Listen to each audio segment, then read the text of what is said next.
morning, my Sakonauts. I'm Sako Toomey, also known as the Witch of Tylwyth, and today we're talking Divination in Basic Witches by Jaya Saxena and Jess Zimmerman.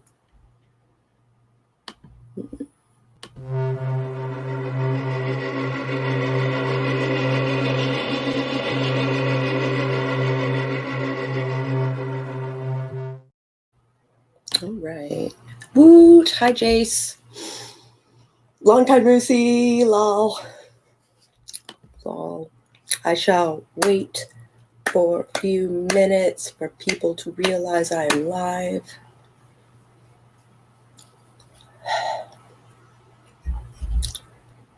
Oh, I'm out of coffee again. And this was my third cup.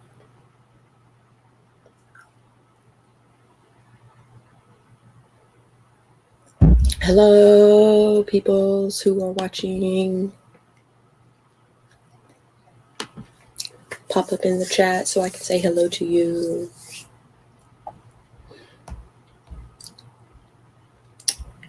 Also,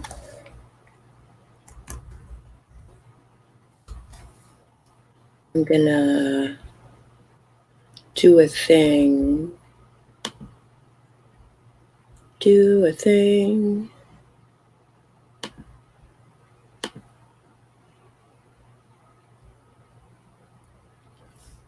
Ooh, Nicole Ford Thomas put up a new video.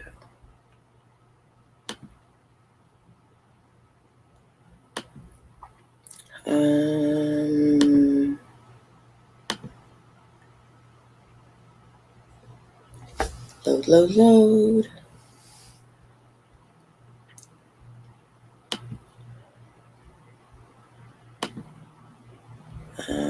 Edit. Can I edit you? I can.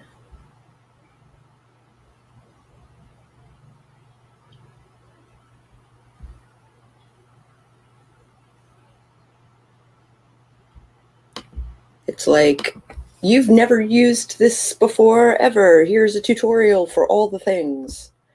That is unnecessary.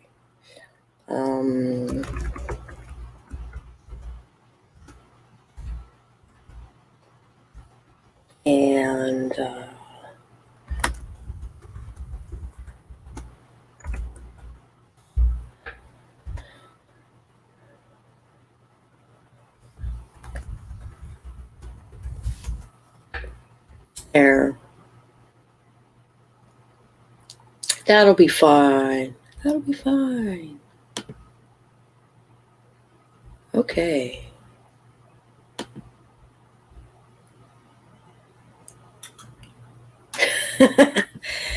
Lol.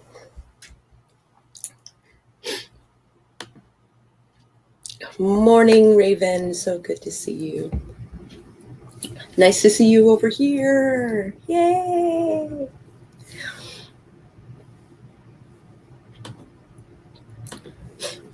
I'm glad I was finally authorized, validated. What's the word I'm looking for? I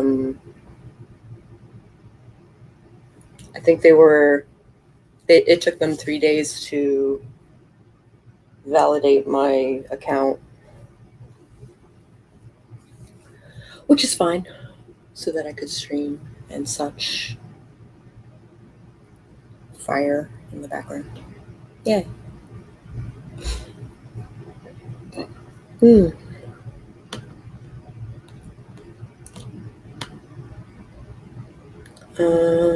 Everybody's asleep today.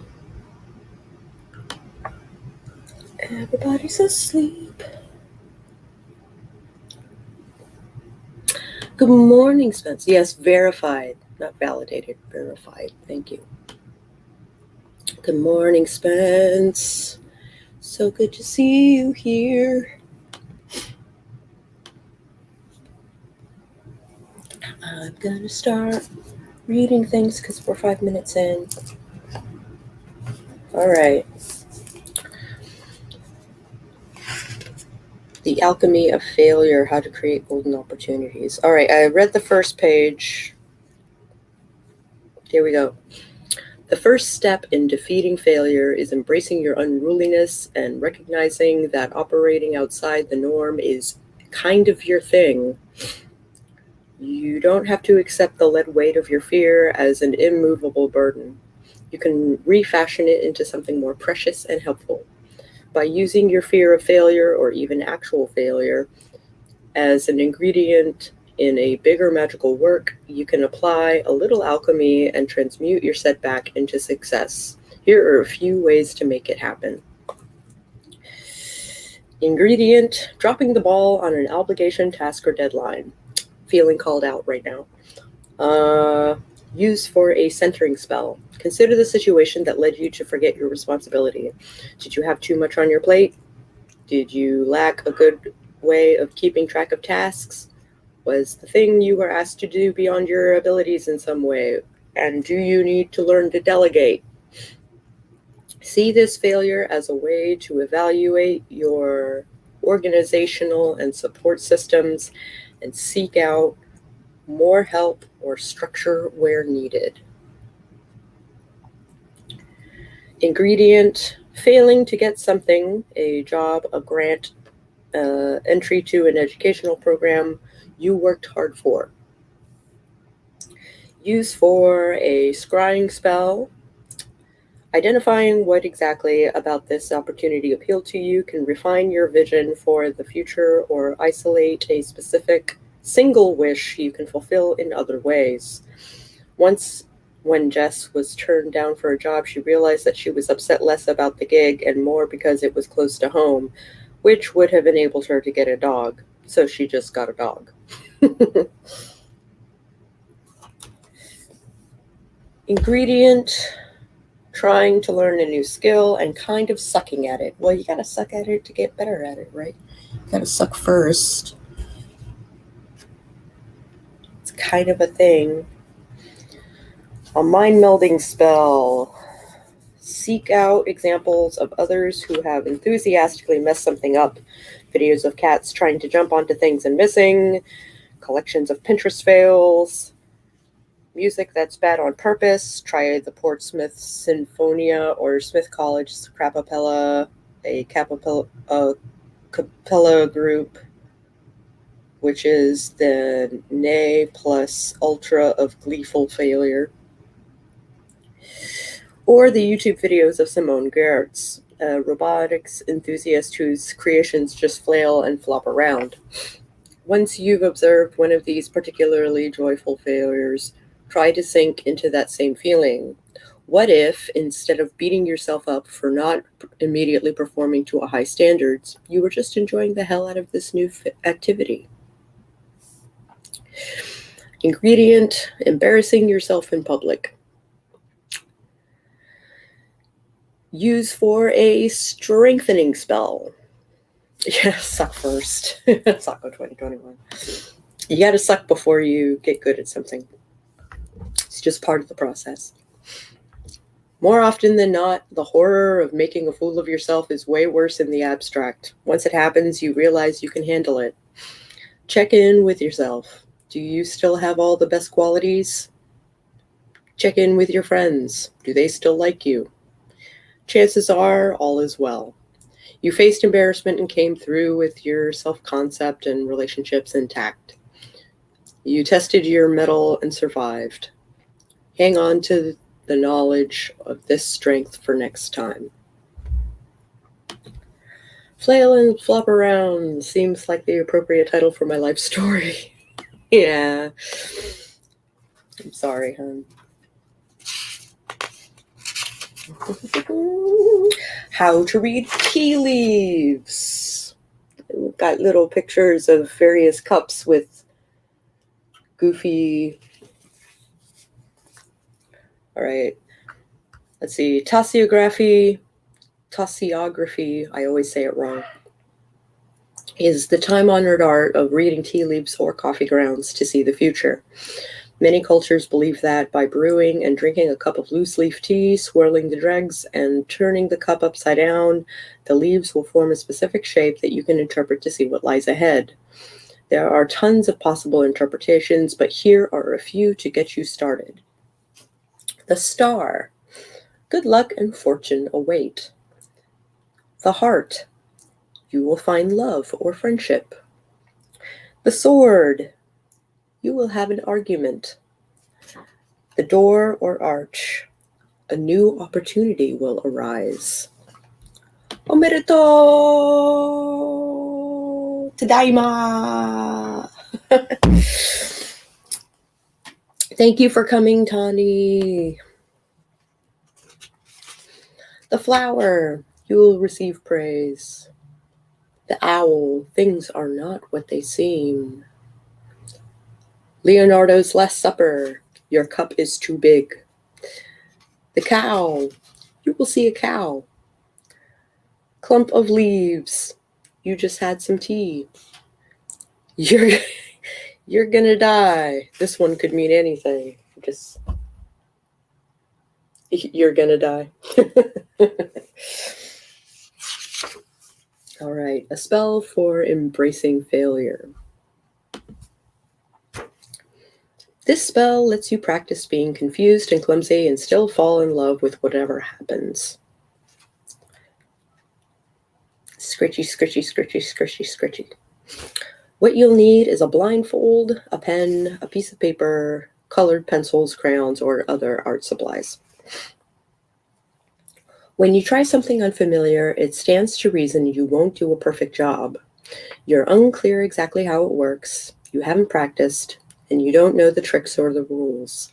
But sometimes you're better off doing something imperfectly than doing it by the book, and doing it imperfectly is always better than not doing it at all. Practicing imperfection will allow you to be more flexible when and if failure does arrive. Cover your eyes with the blindfold, or just close them. Hold the pen in your dominant hand and the paper in your other hand. Raise your hands and say aloud, I welcome darkness, I welcome confusion, I welcome failure and the gifts it brings. Spin around 7 times, widdershins, which means counterclockwise. Sit on the floor, and while you're still dizzy, immediately draw 3 pictures. Yourself, an animal to represent the natural world. You can use the animal you chose for What Pet Should Be. You're familiar on page 96. And a celestial object to represent the spiritual world. When you finish drawing, remove the blindfold and look at your masterpiece. You will likely discover a bunch of squiggly lines that barely resemble what you were trying to draw. Turn to the paper 90 degrees. Contemplate the drawing from this perspective and identify the parts you like best. Maybe they look like what you meant to draw. Maybe they look like something else entirely. Or maybe they're just beautifully abstract. With the crayons or colored pencils, decorate these parts of the drawing, turning them into small works of art. When you are finished, hold the paper to your heart and say aloud, my failure is beautiful, my failure is something new. Hang the finished work on your fridge for a week or display it near your desk or workspace. If fear of failure has been holding you back from a specific project or pursuit, keep the drawing up until you make a good faith effort at starting. Then tear the picture into tiny pieces and release it to the wind. Taking notes, scritchy, scritchy, scritchy, scritchy. This is a weird spell. Are we sure this one isn't for a lotto scratcher ticket? Witch history, the myth of Mother Shipton. The Renaissance-era English soothsayer Ursula Mother Shipton was in many ways the epitome of a witch. She had mysterious origins, a quarrelsome temperament, and an intuitive nature. She is known now for being the Northern Prophetess, an oracle that predicted the future, and her cave is now a tourist attraction in England. But overall, she just seems like a smart woman. Good morning, Christina. I've gotten so much done today, so I'm taking a well-deserved break and clasping my coffee with both hands. Yay! It's so good to see you, Christina. As the most popular origin myth goes, Shipton was born in 1488, had no father, but was sired by the Phantom of Apollo, just like Merlin before her. Other theories claim her father was a necromancer. Although the Merlin-esque origin story is certainly flattering, more likely the truth is that Shipton, and Merlin maybe, was simply born out of wedlock, and the people of her town invented supernatural explanations to understand the seemingly total impossibility of an unmarried woman getting pregnant. My mic is over here. I don't know why I'm leaning over that way. Necromancer dad or no, Shipton's birth scandalized the neighbors, and they accused her mother, Agatha, of being a witch. Agatha reportedly was brought to court, but before the judge could punish her for incontinency, she pointed out that he himself had impregnated 2 women outside of marriage, so it's pretty hypocritical for him to judge her. Clearly, these women came from a long line of badasses. As an adult, Shipton apparently had the appearance of a classic evil witch: long nose, pimples, and hunched posture, at least according to a 1667 description by Richard Head. Yeah, there we go. Granted, this was written more than 100 years later, and at the height of the persecution of witches to boot. Supposedly, she married a Toby Shipton when she was 24, though he died a few years later, and she spent most of her life around her cave near Knaresborough, Yorkshire. There, she gathered plants and herbs and brew them... and brew them into potions, despite taunting by the nearby townspeople, many of whom secretly sought out her brews anyway. In temperament, she was less demonically driven than cheerfully vindictive. She played merry pranks on those who abused her, according to 1775's The Wonderful History and Surprising Prophecies of Mother Shipton. When some guy dared to call her Devil's Bastard, the hag face, she reportedly used magic to steal his hat off his head and replace it with a portable toilet.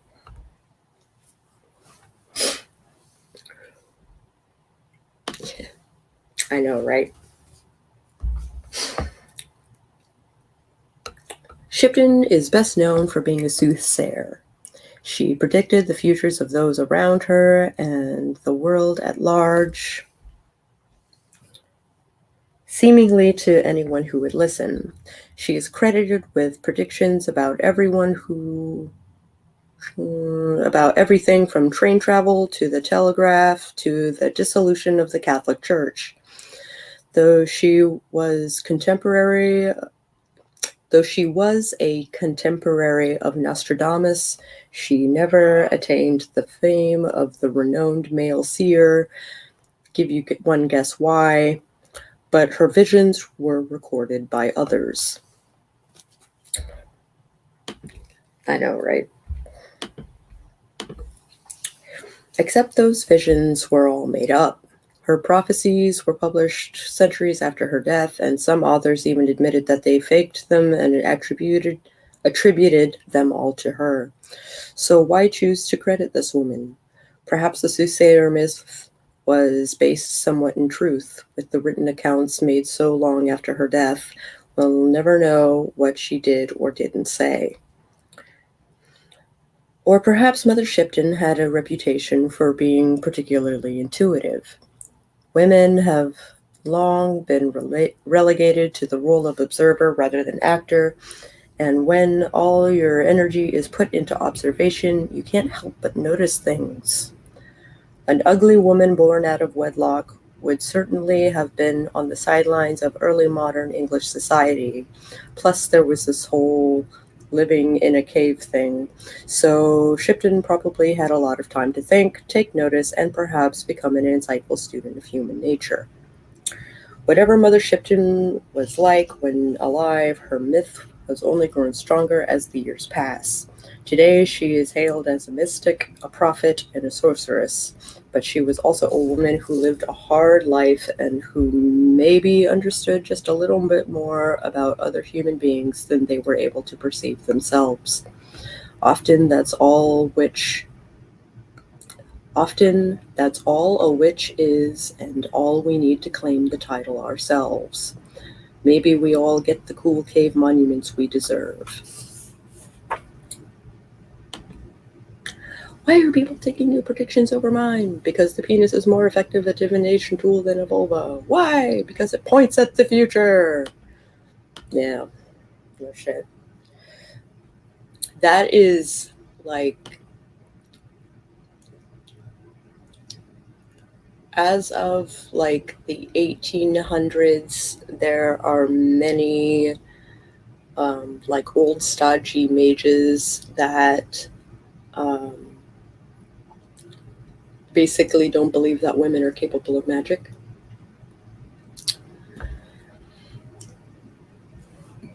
And I am part of a movement that is trying to take it back. Yeah, bro. I knew what you meant. I knew what you meant.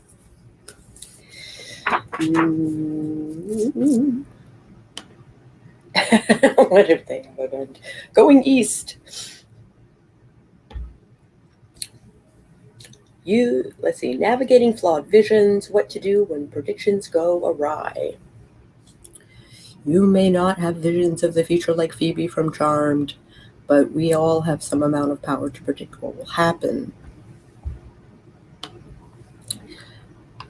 Sometimes you can tap into those abilities using a crystal ball, a tarot deck, or other tools that help you listen, but also put your precognitive abilities to work without really thinking about it every time you make a plan. Unfortunately, your natural power to predict the future sometimes goes wrong. Sometimes you invest in the idea of a positive future that ultimately does not come to pass. You plan for it, you picture it in detail, you count on it, and then it falls through. You're now living in a present that you never thought could happen, and maybe you've lost the ability to trust yourself.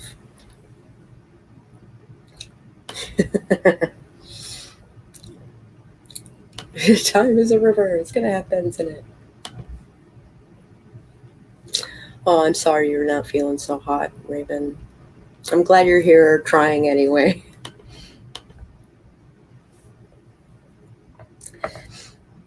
Witches are nothing if not resilient.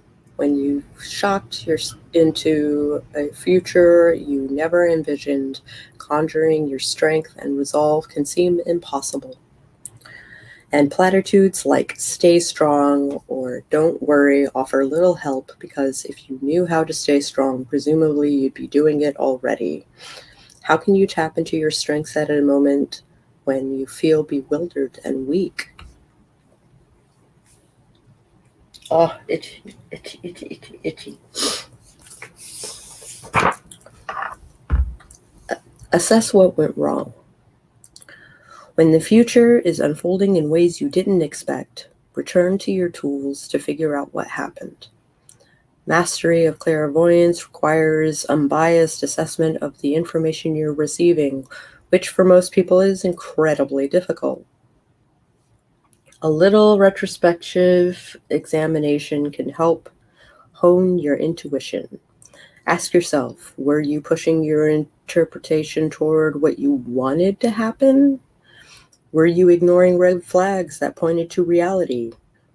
Was there an inside voice that you had a hard time listening to? Keep your eyes forward. Don't let self-assessment keep you bogged down in past mistakes.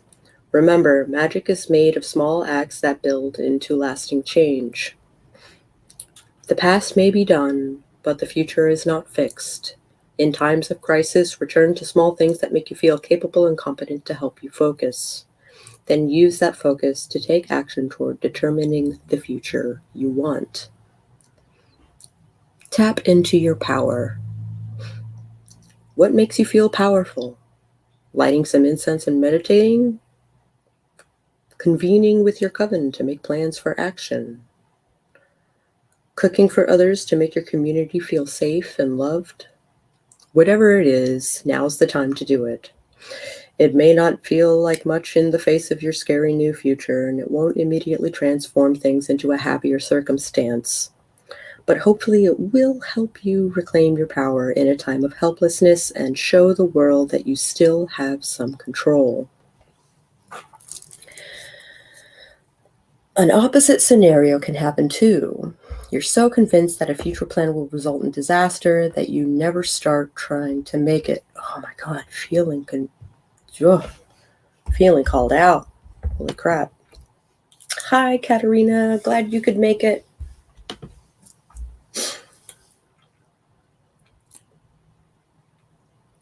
Which means you never get a chance to be proven wrong. When you're paralyzed by dark visions, magic can help you snap out of your funk and build a more realistic idea of the future. I'm trying. I'm trying. Enchant your mind with an amulet. Sometimes you're bogged down by fears you can't shake because your brain just can't figure out how to stop obsessing, even if it wants to.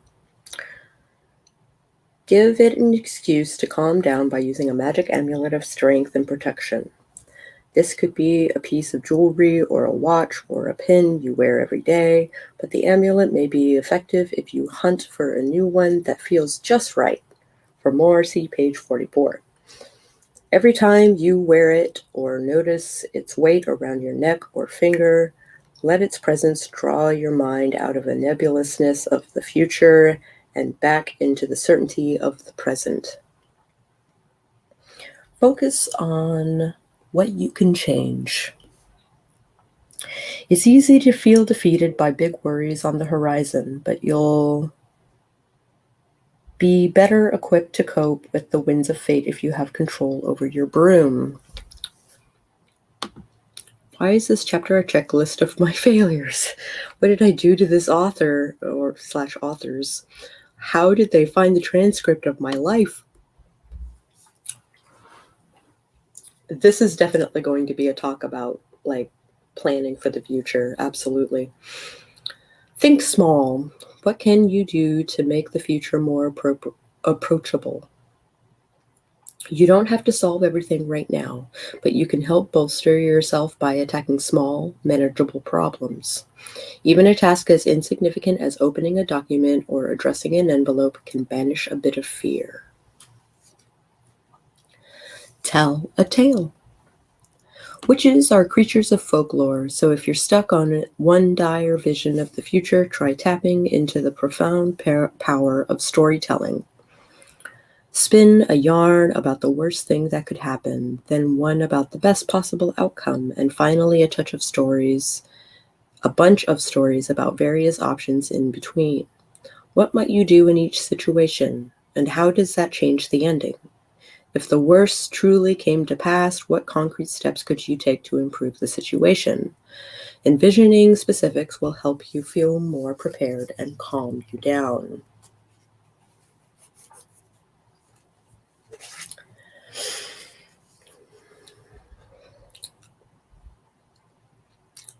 Yay, people talking. So my life was completely out of control between 2008, 2008 till 2014. And it got to the point where I couldn't make plans, where I didn't want to make plans because I was just expecting it to go wrong anyway. I needed to live in the present, and otherwise I would be drowning in failure, right?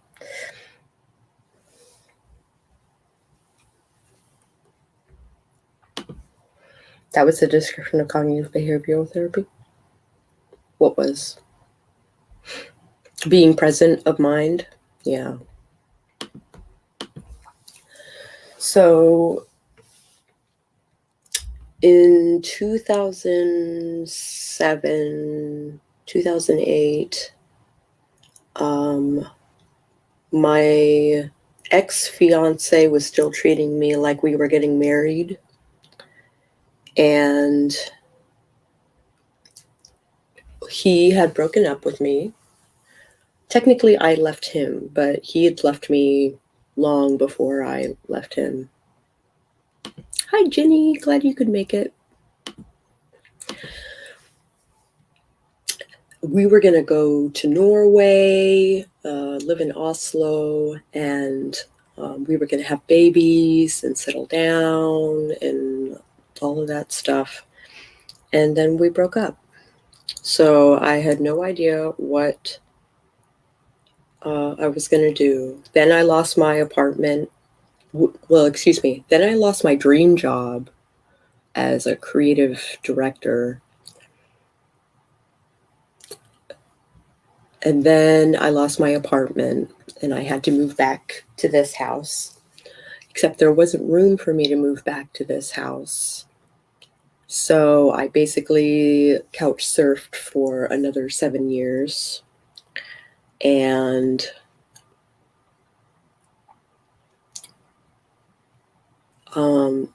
despite all of my efforts in making things work out, it just wasn't working out. Everything was falling through. People were dying around me, dying in my care, basically, which was particularly rough on me.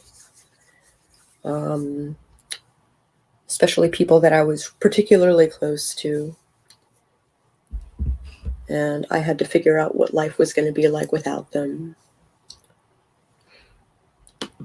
Good morning, Cat Leo. But I've done a lot of really permanent things since then. I got married and I agreed to take care of a house in my father's stead, and I'm basically stuck here, so I might as well make the best of it, right? Can't even move my clothes into the places my ex left empty because I'm afraid she'll have to come back again. Even the smallest plans seem to be more than I can handle. I can manage these days. I understand that feeling very well. I'm sorry that I feel like the question becomes, what can you do to prevent her from coming back? And I don't mean being financially supportive. I don't mean that. I mean, what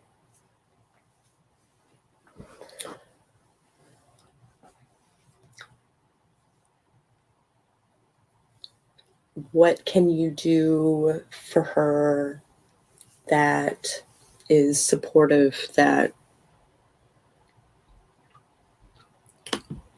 doesn't haunt you, right? Like the idea that whatever you do also fuels yourself is tough when you have people counting on you. But I feel like otherwise you're just going to drown in the current.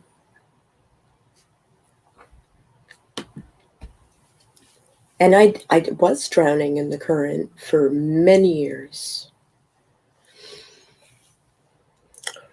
I also started taking meds, so there's that. So now I can think clearly. And now I'm not just concentrating on breathing. Yeah, big hugs to Raven. Granted, I'm not a licensed therapist or anything like that. I'm just a friend with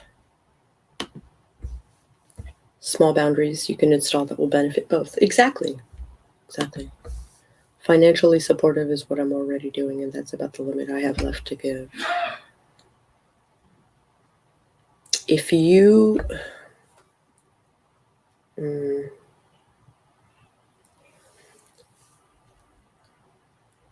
ideally, she would be self-sufficient, right? So being financially supportive may or may not be helping.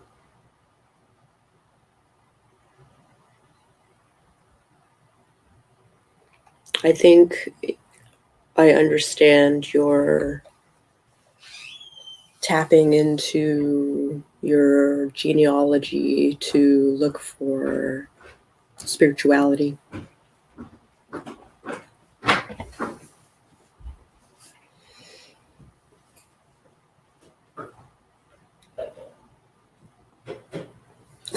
I definitely understand that.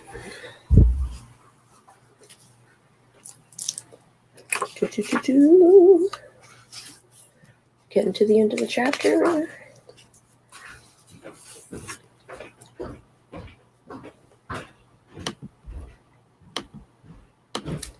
That won't happen. She can't work anymore. Too many health problems. No, but there are things like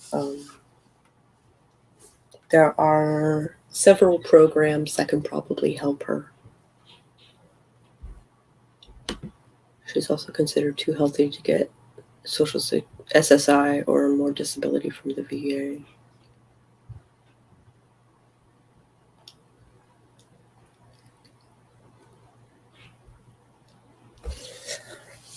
So she's not counted as 100% disabled.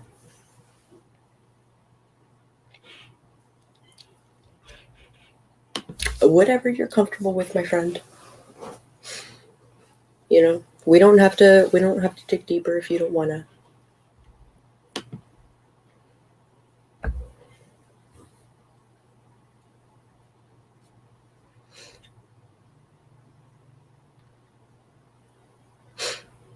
Also totally understand being stuck like that.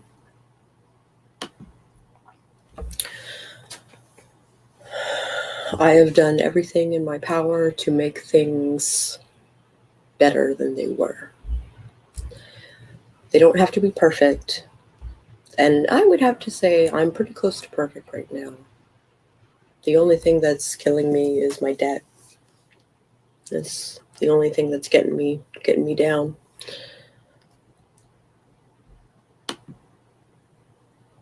And my mom coming back from Florida, especially during a pandemic.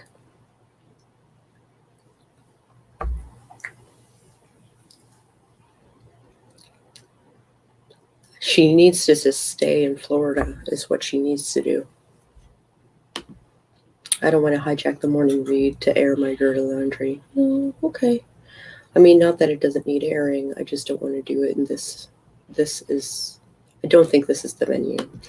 No problem. Hugs.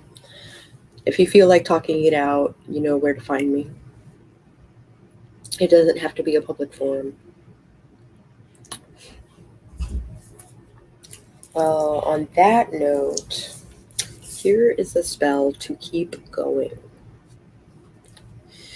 Like many traditional spells for seeing the future, this modified scrying spell is a reflective surface as a medium.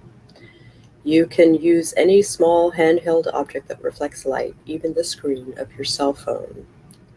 What you'll need is a small handheld reflective surface such as a mirror or a cell phone. Oh, right. Sage is having a no pressure rap session later on today, as far as I know. She is actually having it right now, this instant, on Twitch.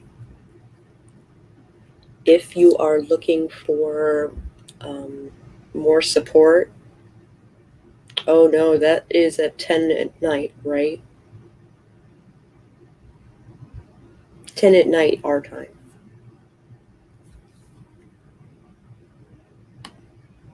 Can't until Z, but Y before Z, but after X. Yeah, I know what you mean.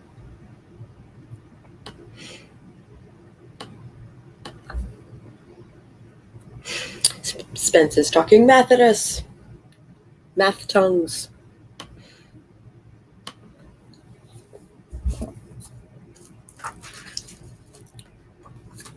All right.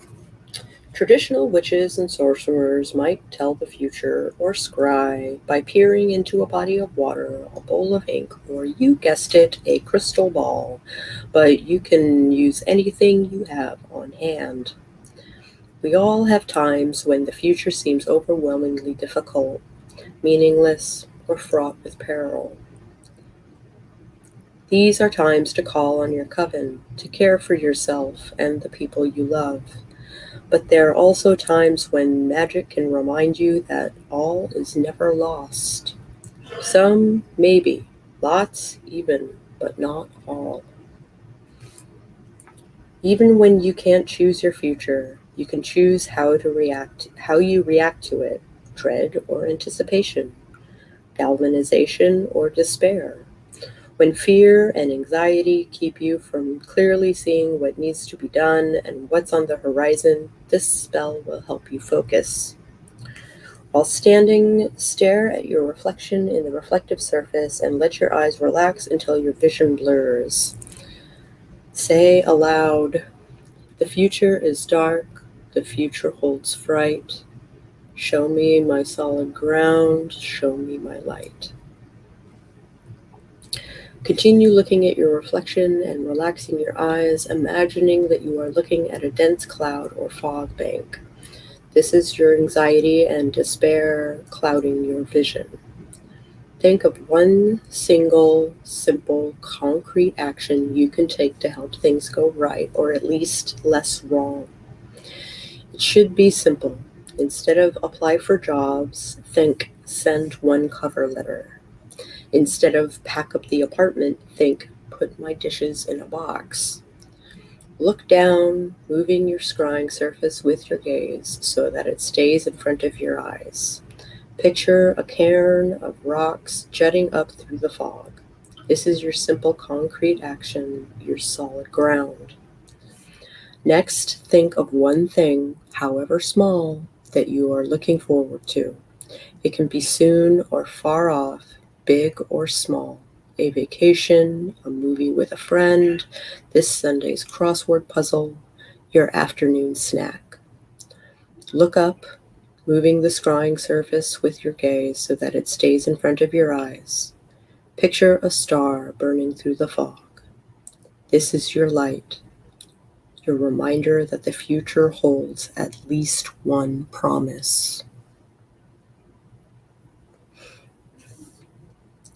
Close your eyes and stand for a moment with your feet solidly planted, feeling warmed by the light.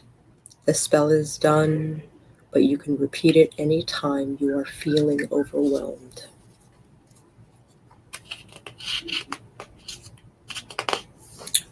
That is also a pretty good practice for those of us who suffer from suicidal tendencies.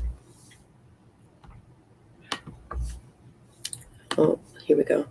It will be 10 p.m. Eastern. As far as I understand, their streams on YouTube until the 9th.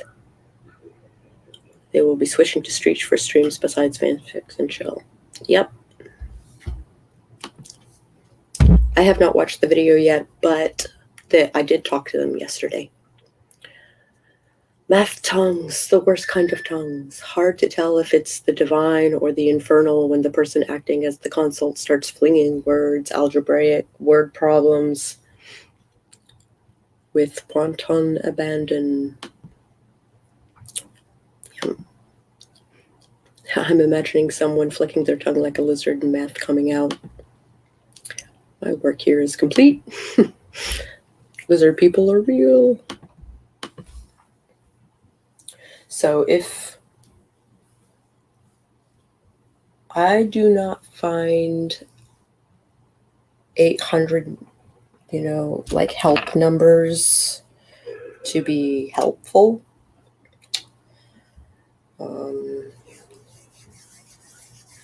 especially for those who don't understand the concept that the world is falling apart around them.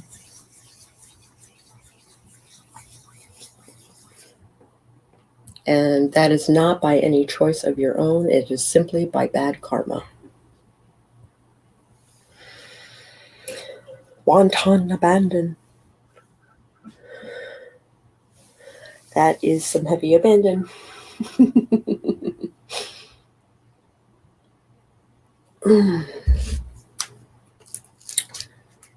All right. We're so close to the end. Here we go. Do-it-yourself rituals. How to make your own spell.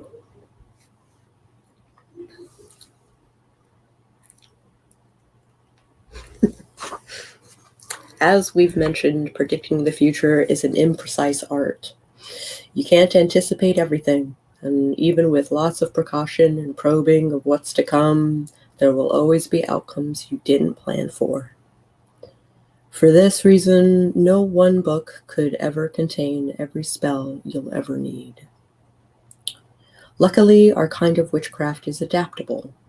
You can use this book as a starting point for creating spells tailor-made for your individual goals and challenges. After all, the spells in this book don't summon any supernatural powers to do your bidding. They don't need the approval of a magical council. They're effective because they help you focus, think, breathe, and act, using ritual and fire and some words that you might feel silly saying aloud.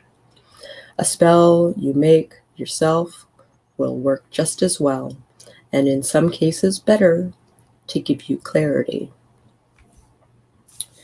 Building a spell requires deep thought and symbolism, meaning, and what objects and words inspire power in you. Here are some ways you can go about constructing one for yourself. Step 1. Think about the tone of your spell. Figure out what you want your spell to make you feel, and think about what textures or colors create that feeling. This will help you determine not just the setting and the style of your spell, but the materials used. Is the spell's desired effect fueled by passion, heat, and fire, or peacefulness, coolness, and water? For a spell about love, for example, you might use a red candle instead of a blue one to symbolize passion. For a spell about making amends, you'll want to use something made of a soft and giving material to evoke flexibility and comfort. Step 2. Consider your objects. Aside from the colored candles and herbs and oils that represent different energies, choose spell objects that have personal resonance with the things you are trying to accomplish. Having an emotional tie to a spell always increases its strength. Does the smell of toasting marshmallows soothe you? Devise a centering ritual around roasting them. Does your grandmother's wool blanket make you feel safe? Use it in a protection spell. If the spell relates to another person, incorporate an item of their clothing or a photo of their person to enhance your perception of them. Step 3. Mark your words. An incantation can make your practice feel more grounded and active than a spell that involves only actions or thoughts. In fact, finding the right words can be part of the magic as you literally articulate your desires. You mentally home in on the specifics of what you want. Your incantation can use the name of the person you are trying to influence, even if it is you. Call on gods or powers you want to help you, or just plainly state the things you want again and again. It doesn't even have to rhyme.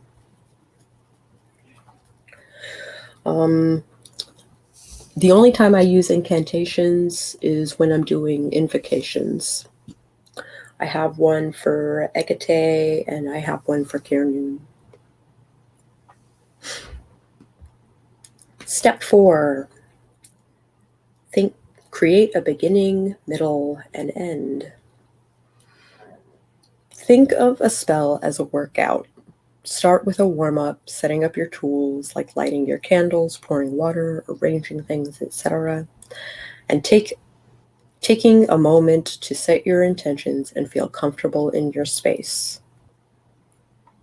Next comes the heavy lifting, the main event, where you perform the ritual you've designed to attract the desired outcome, like cooking something, binding a doll, drawing a magic rune, whatever. Or speak the words of an incantation. Finally, the cool down slowly draws you out of the spell, which can be as easy as thanking yourself for making the effort.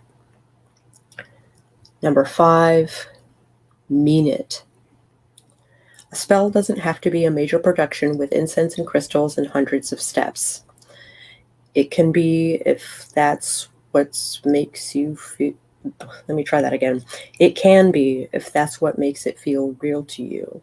But it can also be a quiet moment you take for yourself with no accessories or poetry. What matters is whether you believe it. Sometimes the ritual is a way to spark a belief or emotion that isn't yet present inside you. Other times, it's simply a way to organize what you already feel, but no matter what your goal or method, some part of you should be comforted, delighted, or moved in the process. You should feel like you're making magic. How to harness the elements. Fire represents energy, love, passion, and power, which can quickly turn to anger. It is represented in spells by burning candles, lighting incense, or incorporating ashes, and its associative colors are red, orange, and gold, fire colors. If you're kitchen witching, channel fire through chili, cinnamon, or garlic. Water is the element of emotions and intuition, and it is also used for purification and seeking wisdom.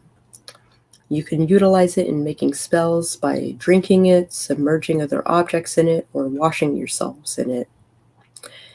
It can be useful in spells designed to get you in touch with feminine qualities. Earth is a grounding element. Get it?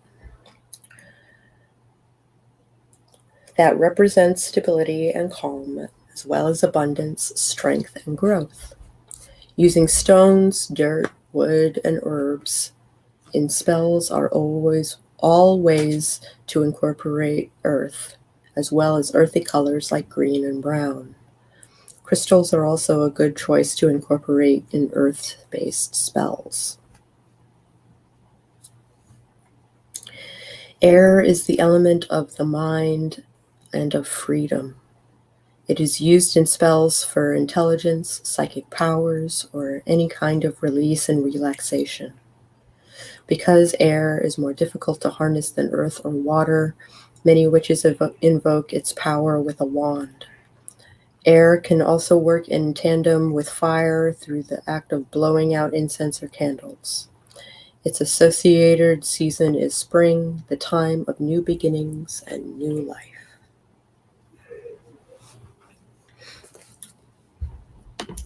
Odds are very good. I will make a video for a grounding meditation. Wow,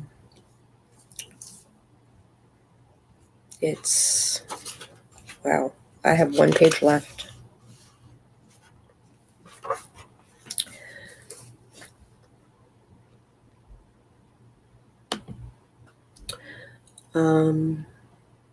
The question is do I make it a free thing here on YouTube, or do I make it part of my Patreon?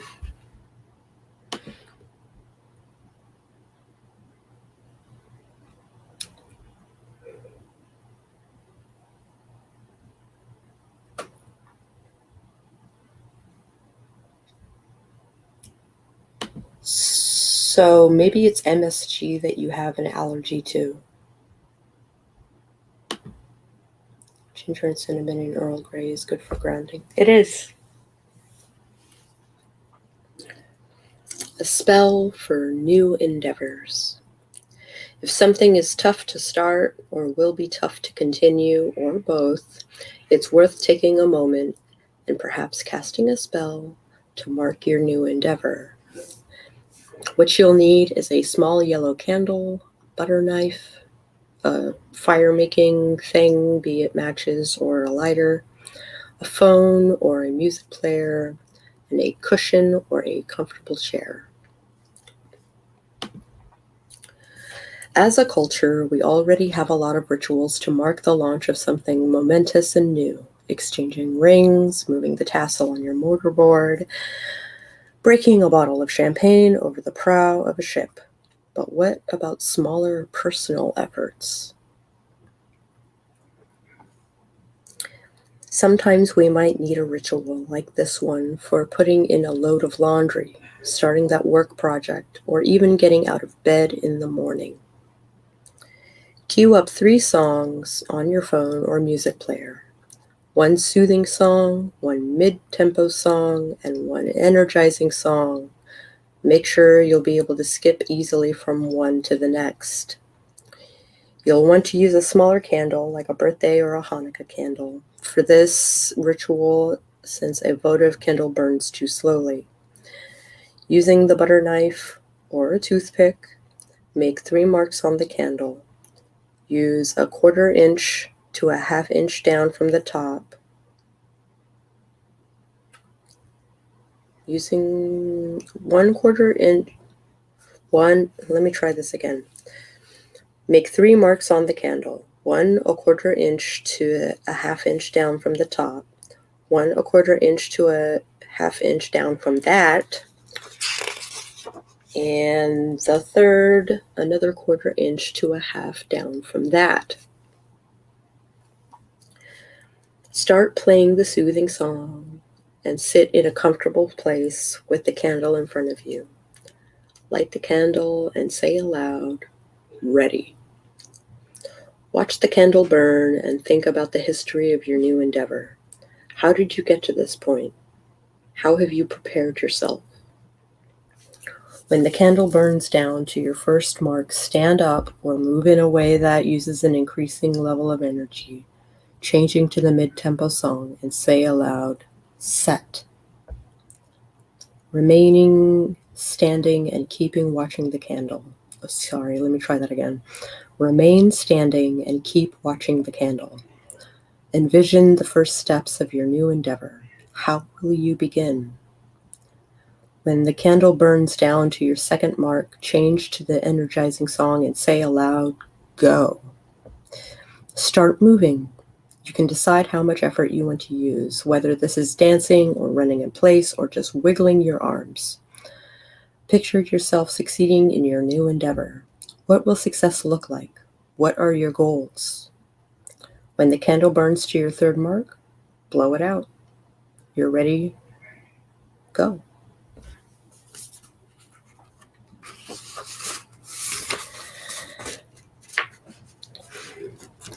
Acknowledgements.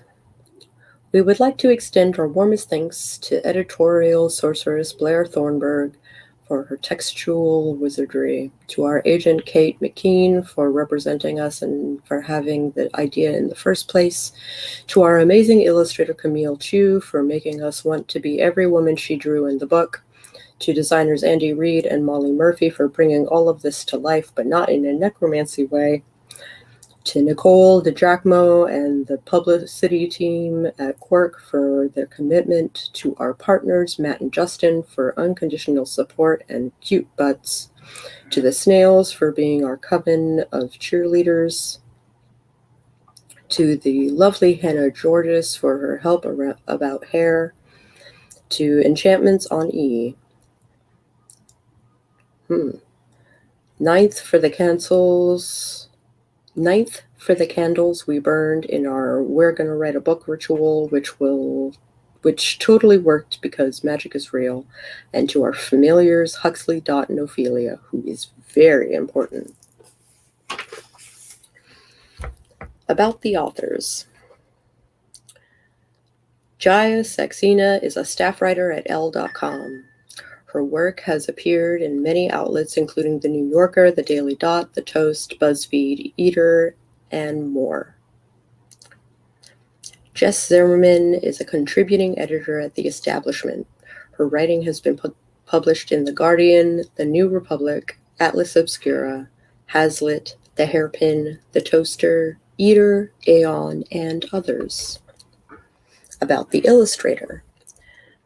Camille Chu is an illustrator whose work explores themes of mythology, fantasy, and the occult. She is a graduate of Alfred University and is based in Ithaca, New York. End of book.